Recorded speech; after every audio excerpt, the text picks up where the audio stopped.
estamos aqui fazendo o nosso retiro espiritual, a nossa preparação para a consagração à Nossa Senhora. Nós já vimos aí os dias preliminares, os dias que antecedem os conhecimentos que são os mais importantes.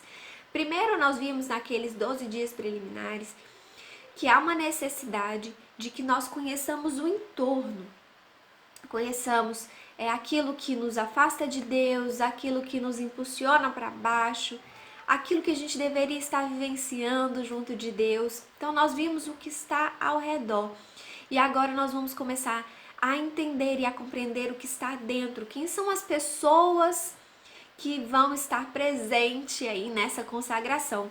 Primeira pessoa que a gente vai estar vendo hoje somos nós mesmos. E aí eu vou dizer para você o seguinte, é o conhecimento de si mesmo, dos 3 que nós veremos mais pra frente, que é de si mesmo, de Nossa Senhora e de Jesus, que é o nosso fim último. Desses 3, este é o mais importante. Por quê?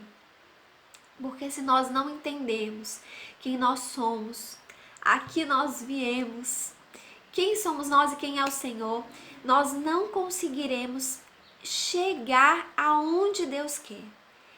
É preciso que a gente se disponha de tempo mesmo, se disponha de vontade, de desejo, de perseverança, para que a gente faça aquilo que o Senhor nos pede, para que a gente viva aquilo que nós somos chamados a viver. São Luís vem trazer para nós algumas coisas que eu venho recordar a vocês. Existe em nós um fundo mal. O que é isso? Devido àquilo que os nossos primeiros pais viveram, lá no pecado original que você lembra de Adão e Eva, devido àquilo que eles viveram, ficou uma consequência, um resquício em nós.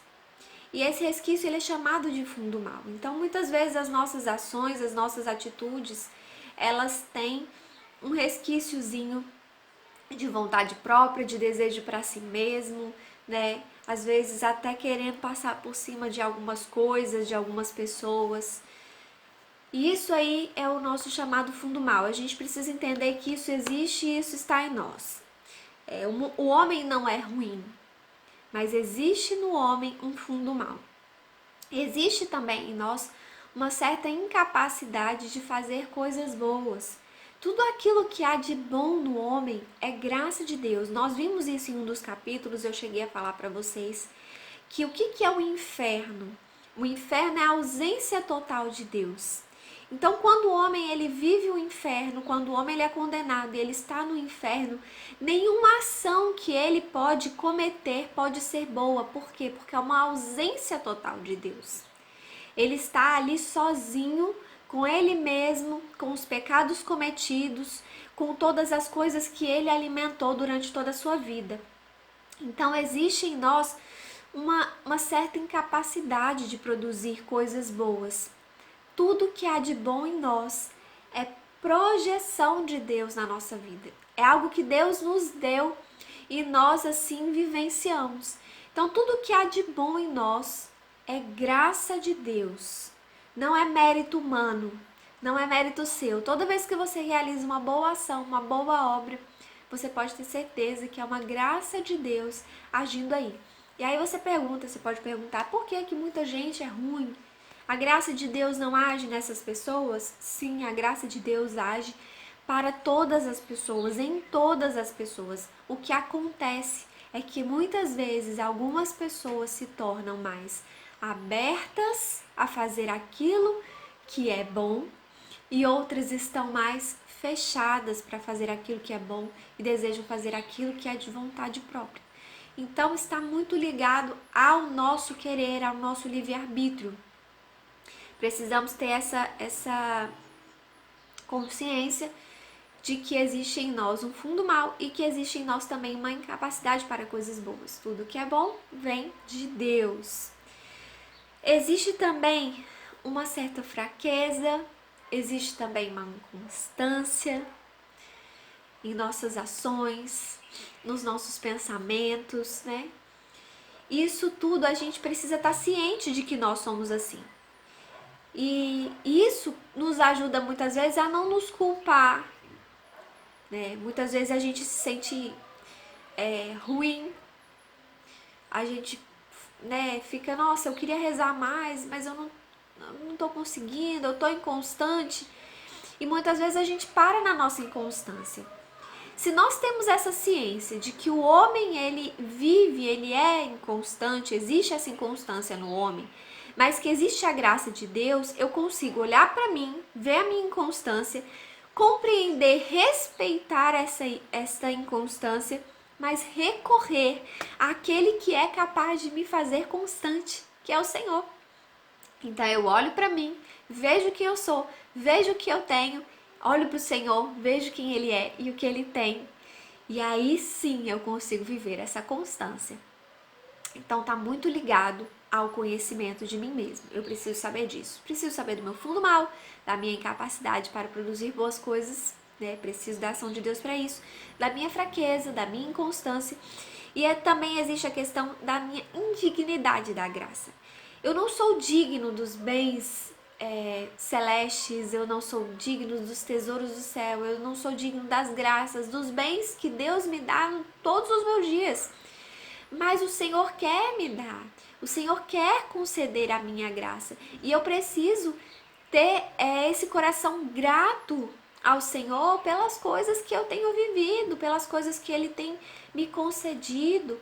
E aí assim eu posso trabalhar melhor, de maneira a dar mais frutos diante daquilo que eu vivo, né? Diante do pouco. Se eu sou fiel no pouco, o Senhor vai me confiar mais. Isso é real. É algo que eu preciso trabalhar em mim. Eu preciso ser fiel naquilo que eu tenho, por menor que seja, por mais simples que seja, por pequeno o quanto seja. Mas eu preciso ter em mim que tudo que eu vivo hoje é graça do Senhor. E existe também aí essa minha iniquidade, né, em todo lugar. Eu preciso ter essa ciência, né?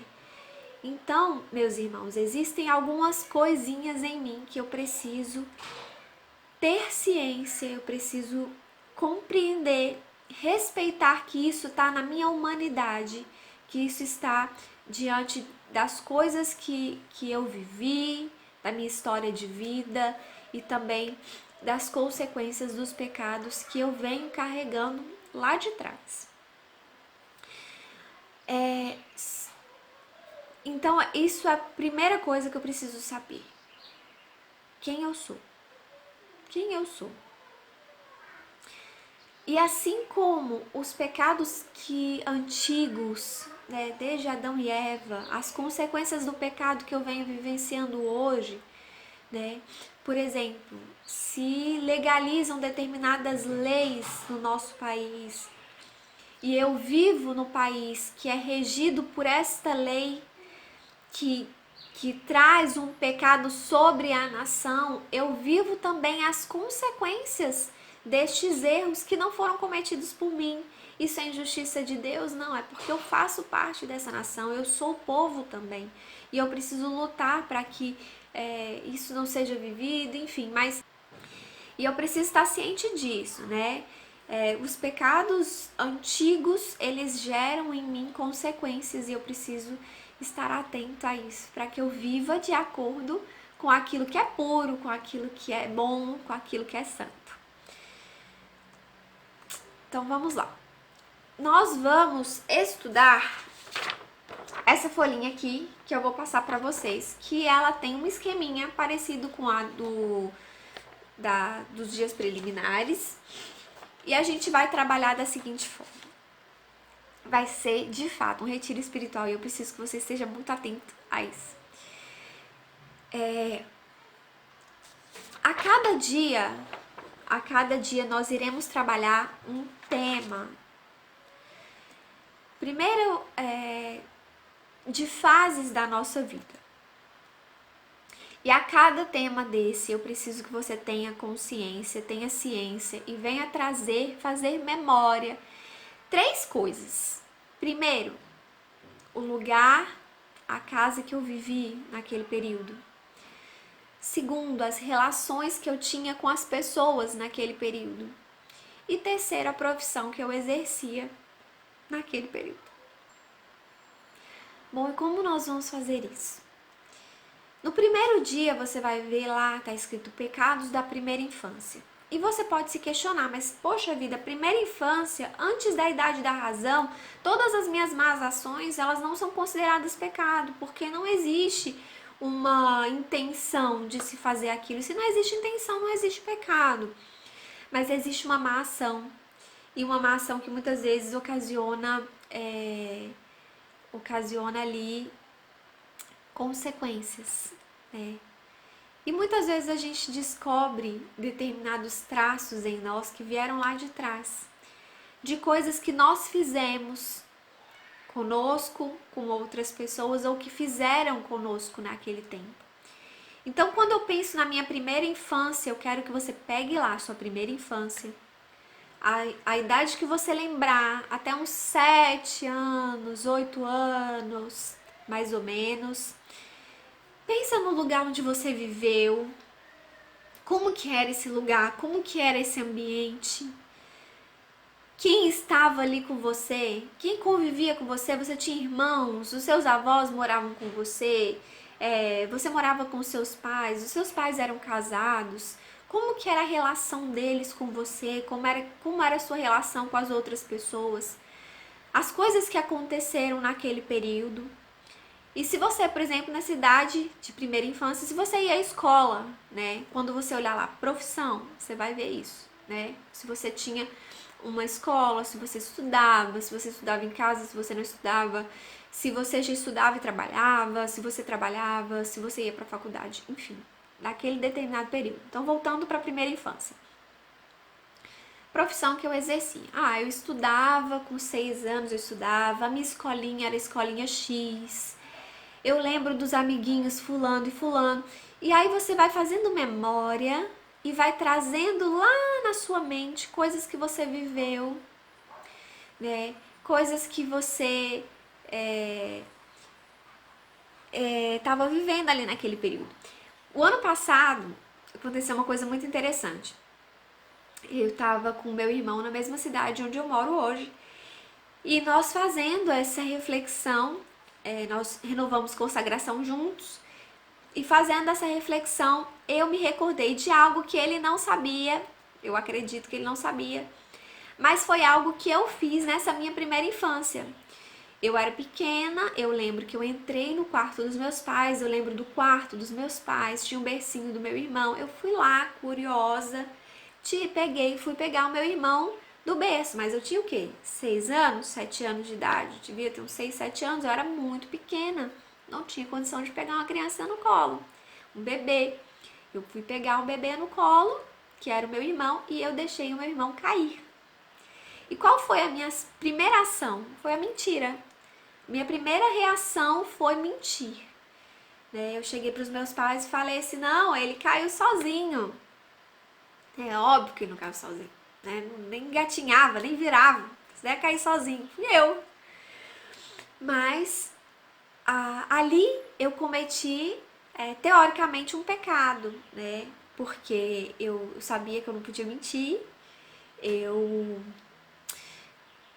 ocasionei uma queda dele, né? Meu pecado, lógico, tem uma consequência para alguém.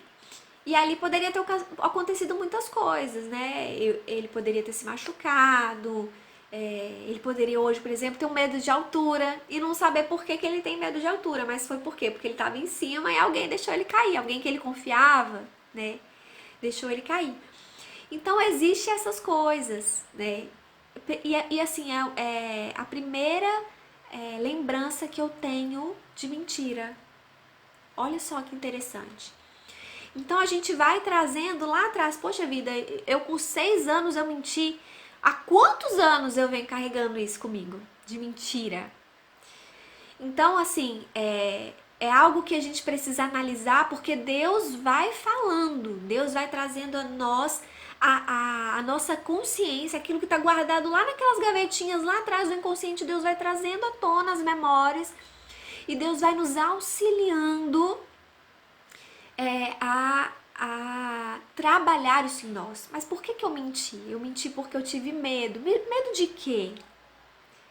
né? Por que eu tive medo? Eu tive medo da reação dos meus pais, eu tive medo de ter machucado alguém que eu amava, eu tive medo porque eu sabia que aquilo era errado e eu não deveria estar fazendo, porque eu tive medo.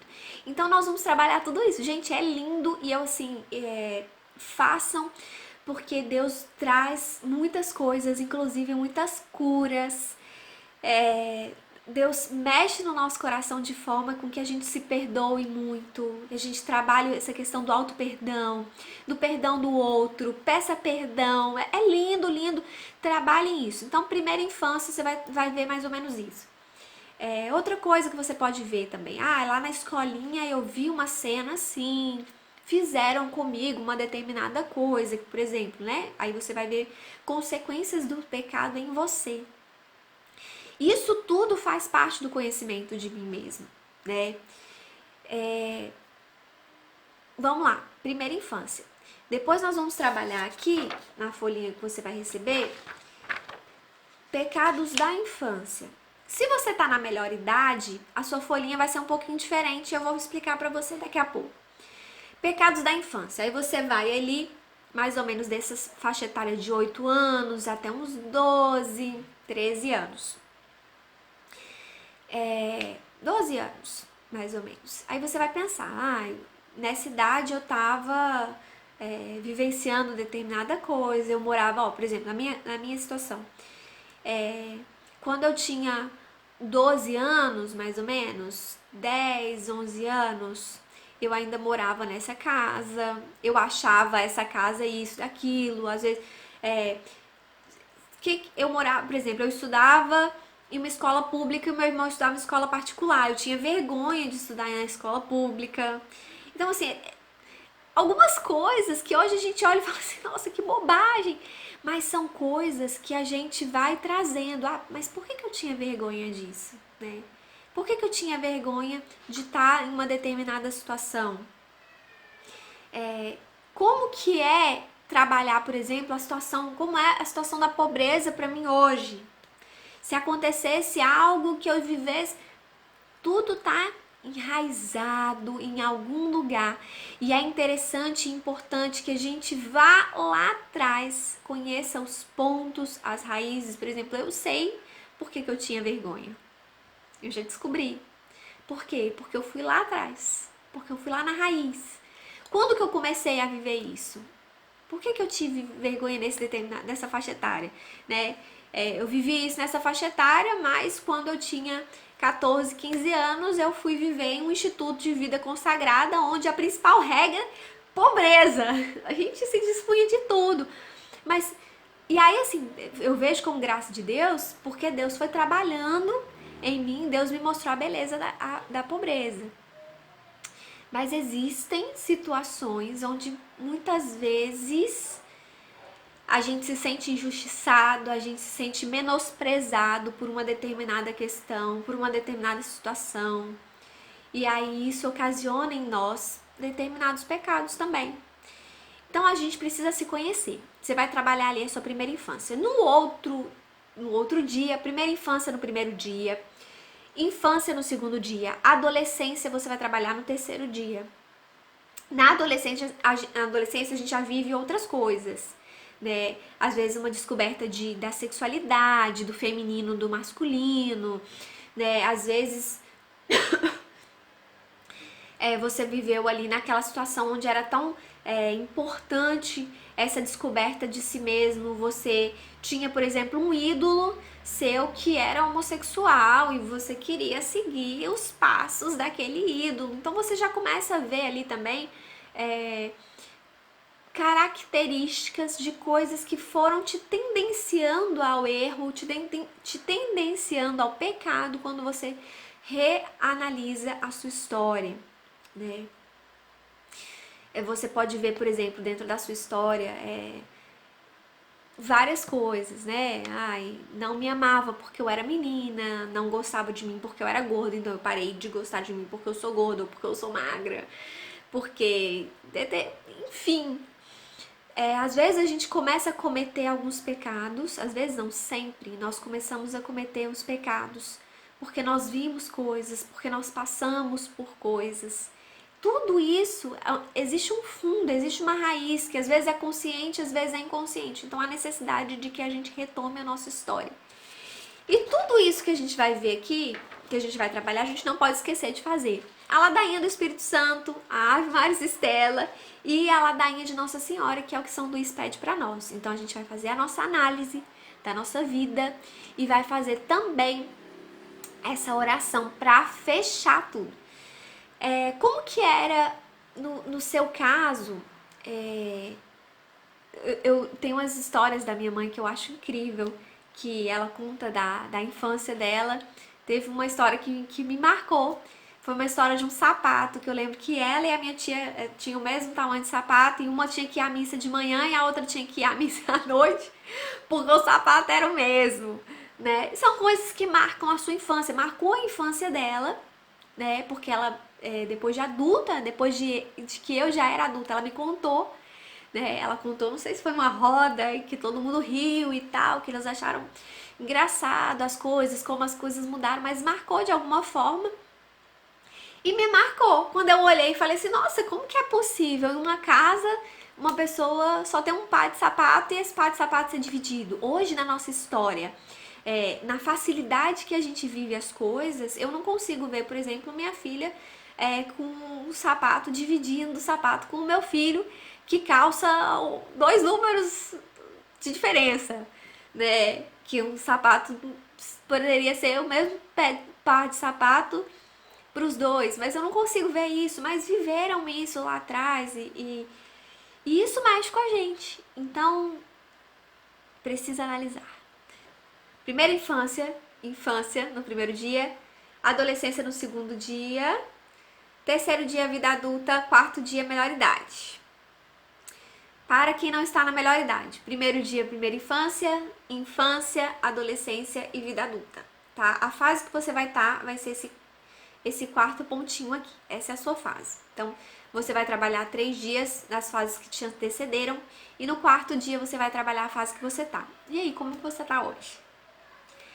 O que te rodeia hoje? Como que é a sua casa? Quem mora com você? O que vocês vivem? Você trabalha? Você trabalha em casa? Você estuda? O que você vive hoje? O que está acontecendo na sua vida, na sua história hoje?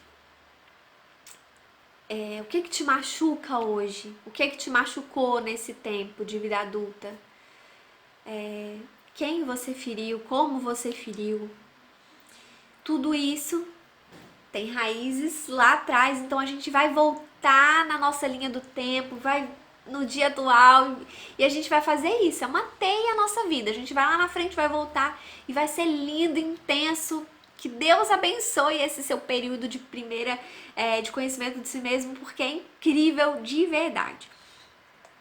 Bom, e aí, depois que a gente passar por esse tempo, da gente se analisar, da gente ver tudo que a gente viveu até hoje, das nossas escolhas, de conviver com as nossas escolhas. Às vezes a gente não fez uma escolha tão boa, mas a gente escolheu em um determinado momento e acabou deixando passar, por exemplo, uma oportunidade que a gente acha que seria a oportunidade da nossa vida.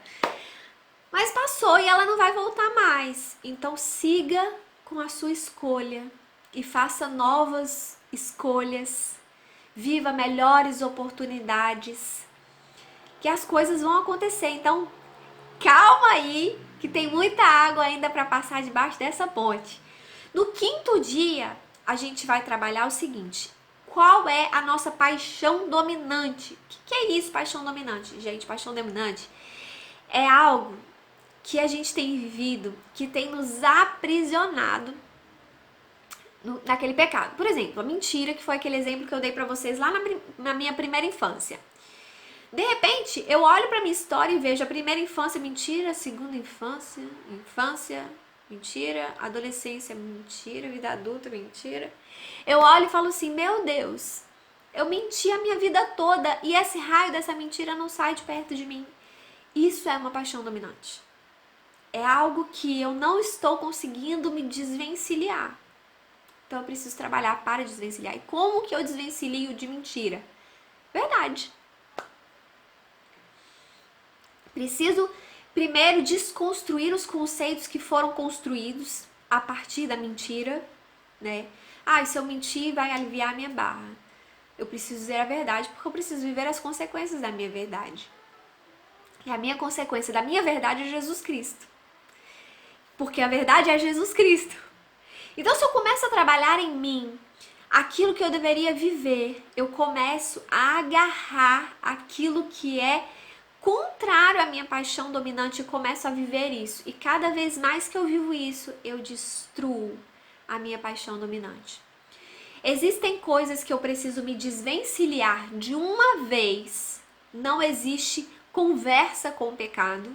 Não existe conversa. Eu preciso ser radical na minha escolha, radical na minha vontade, no meu desejo de ser de Deus, de viver a santidade e me desvencilhar daquilo, né? Mesmo que haja lutas e às vezes o pecado volte, eu preciso estar firme, constante, decidido. Mesmo que a inconstância aconteça, eu preciso estar na minha decisão, na firmeza da minha decisão de lutar contra o pecado. E aí você pode ter certeza que aquilo que você decidiu por ele, aquela forma com que você descobriu, você vai conseguir ir vencendo aquela sua paixão dominante. Afinal de contas, te dominou durante muito tempo, né? E pode ser que demore tempo para que você se liberte disso, né? Mas existem coisas que você precisa quebrar e acabou. Bota um ponto final, renuncia em nome de Jesus e segue, meu irmão. Então, a paixão dominante é algo que você vem arrastando isso, né? E a gente vê, por exemplo, questões relacionadas à castidade, à pornografia, né? Coisas que a gente, né? Muita gente começou lá na adolescência ou começou na vida adulta, mas está carregando isso durante anos, né? Então é algo que eu preciso romper e preciso trazer algo que seja contrário àquilo, né? É sempre assim. Você vai trazer algo contrário àquilo que tem te dominado. E aí, nesse 5º dia, que você vai estar trabalhando a sua paixão dominante, você vai ter que fazer uma análise real, firme, e um propósito com Deus das coisas que você precisa realmente se desvincular, porque essas cadeias têm que quebrar na sua vida, Jesus, em nome de Jesus, hein, meu irmão? Essas cadeias precisam se quebrar e Jesus é aquele cara que vai te ajudar a quebrar essas cadeias, né? Aquilo que te prende hoje, que te afasta de uma vivência firme e fiel na presença de Deus são as paixões dominantes. Então você vai fazer um plano nesse 5º dia e aí vai fechar com as orações que estão aí, que você já sabe, que são a ladainha do Espírito Santo, a ladainha de Nossa Senhora e a Ave Maria Estela. E no último dia desse conhecimento de si mesmo, é o dia mais lindo, que é o dia onde você vai olhar para toda a sua história, para todas as coisas que você vivenciou e vai bendizer e louvar a Deus por tudo que você viveu, que fez com que você se tornasse essa pessoa aí hoje, mas mais do que tudo ou mais do que nunca, você vai olhar para toda a sua história e vai falar assim: Jesus, é sua essa história aí. E eu faço com você um propósito de uma vida nova, de uma vida inteira nas suas mãos, com a presença da Virgem Maria. Aproveita esse tempo de consagração, cola com Nossa Senhora, pede a ela a graça de te auxiliar para que você transponha tudo em Deus com amor e busque o amor do Senhor para cuidar e para mexer nisso aí junto com você, para que você escreva uma nova história.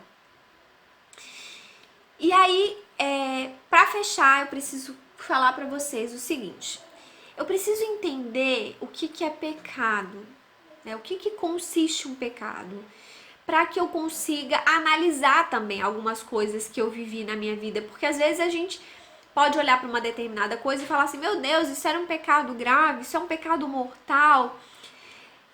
O que foi isso? Muitas coisas que a gente viveu que era até pecado grave, a gente não confessou porque a gente não teve ciência. Então, mesmo que quando a gente confessa, nós somos absolvidos pelas coisas que a gente muitas vezes não se lembra. Confissão É necessário que quando você tenha a total ciência daquilo que você viveu e do seu propósito de vida nova, que você coloque isso para Deus dentro de uma confissão. Nós vamos falar sobre isso. Bom, o que é o pecado? O pecado, ele tem 3 pontinhos que te mostra que aquilo é pecado ou não. Primeiro, se ele infringe os 10 mandamentos. Algum daqueles 10 mandamentos. Você já sabe. Infligiu? Não infligiu? Não infligiu não é pecado, infligiu é pecado. E aí você precisa analisar de verdade, né? Por exemplo, a traição, por exemplo, né? Que era algo que eu queria falar com vocês já há um tempo. A questão de trair, né? Do adultério. Existe lá não cobiçar a mulher do próximo. Esse é o que tá ali, né? Não cobiçar a mulher do próximo. Quando eu pego aquilo que é meu, deixo de ladinho, pego aquilo que não me pertence e usufruo disso, né? Eu estou automaticamente pecando contra ali o não cobiçar a mulher do próximo. Por quê? Essa pessoa aqui não foi a pessoa que Deus escolheu pra mim. Não está dentro da vontade de Deus, não está dentro daquilo que eu deveria viver. Então, quando eu estou vivendo esse pecado aqui, quando eu estou com uma pessoa que não é a pessoa que Deus escolheu pra mim, eu estou perdendo a oportunidade de estar vivendo a graça aqui. Então, o pecado, ele traz muitas consequências. Primeira consequência, que eu estou fugindo da graça, estou fugindo daquilo que é da vontade de Deus, né? Eu estou atrasando a vida dessa pessoa aqui, porque ela deveria estar vivendo a graça que Deus tem para ela e não perdendo tempo comigo. Eu estou fazendo com que essa pessoa aqui sofra, eu estou matando o relacionamento que eu deveria estar tendo com ela, né? E aí vai. Existe uma série de consequências e de coisas que fazem com que aquilo seja um pecado. Então, se faz mal para alguém, se faz mal para você mesmo, ou se faz mal para o planeta de alguma forma, é pecado. Está atingindo de alguma forma os 10 mandamentos.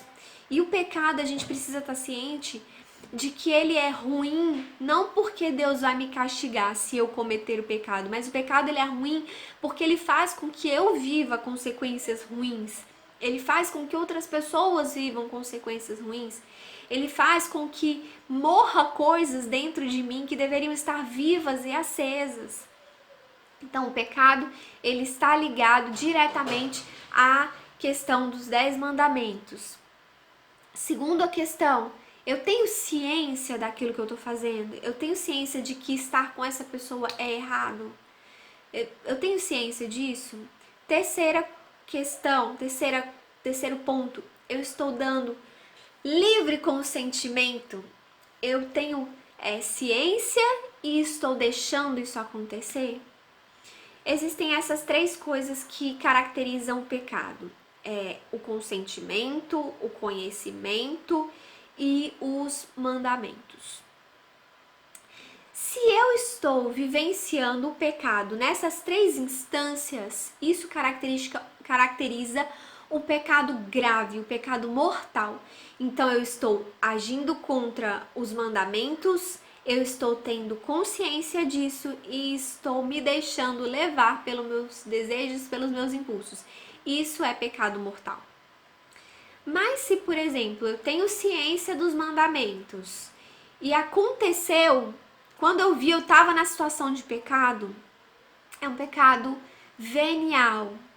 É um pecado que ele não tem um peso tão intenso e tão profundo quando eu me atiro no penhasco do pecado, né? Quando eu planejo o pecado, quando eu sei que aquilo é uma ocasião de pecado e eu, mesmo assim, eu vou lá Isso constitui pecado grave e pecado venial, ok? Pecados mortais veniais. Existe também um outro tipo de caracterização. A igreja, ela cataloga os nossos pecados pela gravidade e pela proliferação. A forma que a igreja usa para nos mostrar a questão da proliferação do pecado é a questão do pecado capital. Né? Quais são os pecados capitais que todo mundo já sabe? Luxúria, soberba, avareza, inveja, gula, preguiça e soberba. 7 pecados. Esses pecados, eles nos levam a vícios, né? E eles nos levam a uma distorção daquilo que nós deveríamos viver, tanto para nós mesmos quanto para outras pessoas.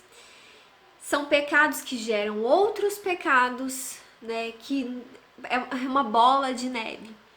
Então, existe essa caracterização também dos pecados e a gente precisa ficar atento a isso.